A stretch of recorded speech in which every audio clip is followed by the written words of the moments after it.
Our final inductee of the night is the original super coach, 5 premierships and one of rugby league's true innovators.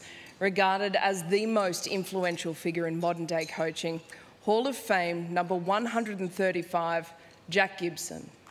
And the people that matter most is our supporters and rugby league supporters. I'm pleased you hung in there, and well, what do you say when you win? We eat that stuff up. Thank you. What can one say about Jack Gibson? He's taken Eastern Suburbs to grand finals.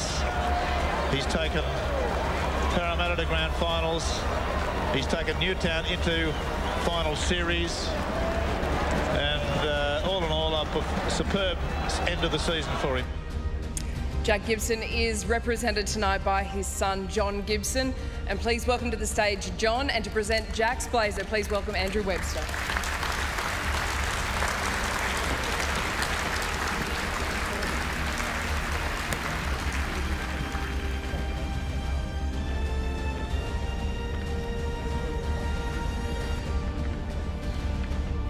Hi, John. Thank you so much for joining us. Pleasure. Your father took the game in a completely new direction. You know, revolutionary is the word that we're often heard, and that's reason why he was named Coach of the Century. What do you think Jack's legacy in the game is? Well, he obviously had a big passion for the game. In his early days of coaching, he had a real thirst for knowledge. So, you know, he went overseas, he brought back new philosophies and sort of elevated the game to a new level. And, you know, all these players who played underneath would be testimony to how, you know, how great a manager he was, you know, not only as a coach, but off the field as well. So I think a lot of coaches to these days have taken on, taken bits out of what he produced on and off the field. Has he ever revealed to you, did he ever reveal to you his proudest coaching moment? No, he didn't.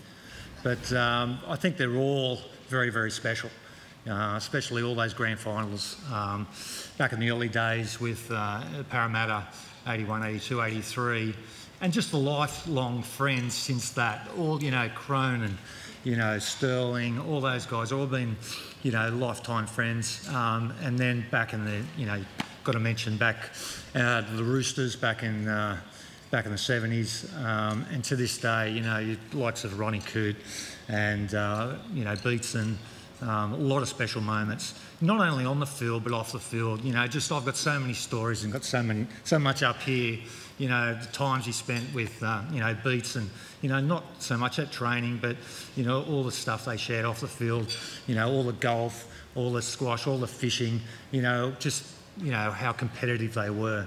So, you know, a lot of memories, very special. He'd be absolutely stoked. He's had a lot of recognition over the years, but, you know, I guess this is the icing on the cake. He had a style all of his own. Looking back at all the great vision, you know, the fur coats, the big sunnies, the flashy cars. I got asked someone the other day, you know, I keep getting asked every year, where is it? I get phone calls and they think, oh, I think we've found the coat. But, have you tracked it down? Well, they send me photos and I've got to tell them it's actually, you know, it's not it. Oh, goodness. Well, that would be a proper rugby league artefact. We should put that up in the NRL museum. But really, with all of that incredible stuff that went along with Jack, and he seemed bigger than life, but at the time of his passing, his request was to be buried in the red, white and blue of the Roosters, and a true rugby league man right to the end. Is that how you saw him?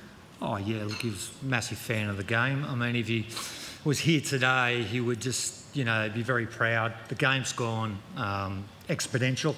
The women's game is incredible, where it's all going. I'm a big fan. I'm loving it. It's great. You know, I think that, you know, to be standing here, I'm very proud. What would Jack think of tonight? Oh, he's stoked, you know. I've got to give special mention to my mum, because she's... she was Dad's rock, best supporter, and you know, she was the matriarch of the family, and but she was there from day dot and supported him, biggest supporter. Well, thank you so much for everything that your family has given to the great game that we all love. Appreciate it. Thanks, Bonnie. Appreciate it. Ladies and gentlemen, John Gibson.